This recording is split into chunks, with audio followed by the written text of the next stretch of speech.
Moving forward biopolymers की series में अब हम डिस्कस करते हैं प्रोटीन्स को। तो प्रोटीन्स को हम डिफाइन कर लेते हैं। The complex nitrogenous substances that produce amino acids on complete hydrolysis. ये कॉम्प्लेक्स नाइट्रोजनस सब्सटेंसेस होते हैं, यानी कि इनके अंदर नाइट्रोजन पाया जाता है और ये कॉम्प्लेक्स फॉर्म्स में मौजूद होते हैं। और इसके साथ साथ अगर हम इनकी कंप्लीट हाइड्रोलिसिस करते हैं, यानी कि वाटर इनके अंदर ऐड करते हैं, तो ये प्रोडक्ट में अमाइनो एसिड्स देते हैं। क्योंकि प्रोटीन्स बायोपॉलीमर्स हैं, तो हमें पता है कि हमारी बॉडी के लिए इसेंशियल्स हैं। और हम अपनी बॉडी के लिए प्रोटीन्स कहाँ से गेन करते हैं? हम मीट, फिश, एग, मिल्क, चीज़, पल्सेस और बीन्स से प्रोटीन्स लेते हैं अपनी बॉडी के अंदर। इसके अलावा अगर प्रोटीन्स को डिटेल में देखें तो ये कॉम्प्लेक्स मॉलिक्यूल्स होते हैं जो कि तमाम लिविंग ऑर्गेनिजम्स के लिए इसेंशियल होते हैं और ये अमाइनो एसिड से मिलकर बनते हैं। हम ये कह सकते हैं कि अमाइनो एसिड्स प्रोटीन्स के बिल्डिंग ब्लॉक्स होते हैं और हमारी खुद की बॉडीज़ के अंदर 10,000 से ज़्यादा डिफरेंट प्रोटीन्स पाए जाते हैं। और ये हमारी बॉडी में कहाँ होते हैं? ये हमारी बॉडी में मसल्स में होते हैं, स्किन्स में होते हैं, हेयर में होते हैं और इसके अलावा सॉफ्ट टिश्यूज़ में पाए जाते हैं। और एक और चीज़ हमने याद रखनी है कि प्रोटीन्स का मॉलिक्यूलर वेट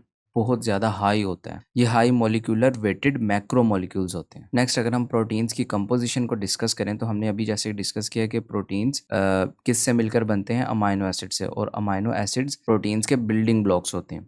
तो हम देखते हैं अमाइनो एसिड से किस तरह से बनते हैं। तो सबसे पहले तो अमाइनो एसिड का जनरल फॉर्म हमारे पास यहाँ मौजूद है। तो यहाँ पर एक सेंट्रल कार्बन एटम है जिसके साथ टॉप में अल्काइल ग्रुप लगा हुआ है और बॉटम में यहाँ पर हाइड्रोजन है और एक साइड पे इसके अमाइनो ग्रुप लगा हुआ है और दूसरी साइड पे कार्बोक्सिलिक ग्रुप लगा हुआ है। तो ये इस तरह से जनरल फॉर्म है अमाइनो एसिड्स के। अब हम देखते हैं कि अमाइनो एसिड्स किस तरह से बिल्डिंग ब्लॉक्स बनते हैं प्रोटीन्स के, ये किस तरह से एक दूसरे से कंबाइन होते हैं। तो यहाँ पर दो अमाइनो एसिड जब एक दूसरे के करीब आते हैं तो इसमें देखें एक अमाइनो एसिड से OH ग्रुप जो है वो दूसरे अमाइनो एसिड के हाइड्रोजन को अट्रैक्ट करता है और यहाँ पर देखें यहाँ वाटर बनाकर निकल जाता है। अब यहाँ पर हमारे पास क्या बच जाता है? कार्बन बच जाता है। इसके पास एक बॉन्ड अभी इसने बनाना है और इसके साथ नाइट्रोजन है। नाइट्रोजन का भी यहाँ से एक बॉन्ड कम हो गया तो ये आपस में एक दूसरे से बॉन्ड बना लेते हैं, नाइट्रोजन और कार्बन, और इनके दरमियान इस तरह से एक बॉन्ड बनता है और इस पूरे रीजन को, इस पूरे हम कह सकते हैं फॉर्मूले को, इसको हम कहते हैं पेप्टाइड। ठीक है, और ये पेप्टाइड लिंकेज के थ्रू एक दूसरे से कनेक्ट होता है। तो इसको हम पेप्टाइड लिंकेज कह सकते हैं, पेप्टाइड बॉन्ड कह सकते हैं, जो एक कार्बन और नाइट्रोजन के दरमियान बना है।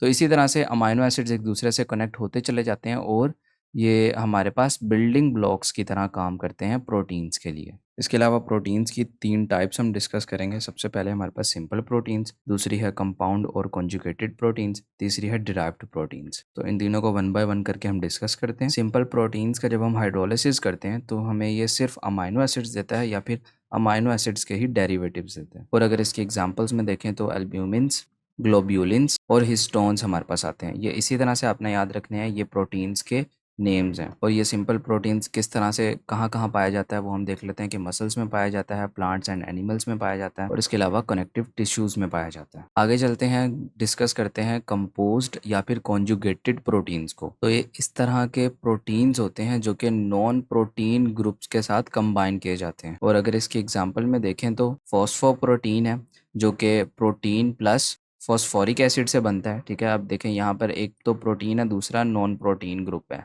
तो ये दोनों जब कंबाइन होंगे तो ये बना देंगे फॉस्फोप्रोटीन्स। और ये फॉस्फोप्रोटीन्स को हम क्या कहेंगे कि ये कॉन्जुगेटेड या कंपाउंड प्रोटीन है। सेकंड है लिपोप्रोटीन्स। अब लिपोप्रोटीन्स के अंदर एक तो हमारे पास प्रोटीन होता है, दूसरा लिपिड होता है। और अब जब ये दोनों कंबाइन हो जाते हैं तो इसको हम क्या कहेंगे? लिपोप्रोटीन्स।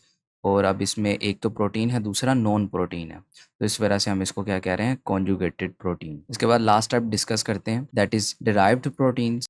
तो ये बनते किस तरह से हैं? जब हम कंपाउंड प्रोटीन या फिर सिंपल प्रोटीन की हाइड्रोलिसिस करते हैं, या फिर अगर हम इन दोनों प्रोटीन्स के अंदर कुछ केमिकल चेंजेस लाते हैं तो उससे हमारे पास डिराइव्ड प्रोटीन्स बनते हैं। नेम से हमें पता चल रहा है कि ये दूसरे प्रोटीन से डिराइव किए जाते हैं। तो ये हमारे पास सिंपल और कंपाउंड प्रोटीन से ही डिराइव किए जाते हैं। और अगर हम इसकी एग्जांपल्स देखें तो इसमें प्रोटियोसिस हैं, पेप्टोन्स हैं, ओलिगोपेप्टाइड्स हैं या फिर पॉलीपेप्टाइड्स इसके एग्जांपल्स में आते हैं। तो इस तरह से हमने ये तीनों टाइप्स डिस्कस की, that is simple protein, compound protein और डिराइव्ड प्रोटीन्स। अब नेक्स्ट लेक्चर में हम स्ट्रक्चर ऑफ प्रोटीन्स को डिस्कस करेंगे।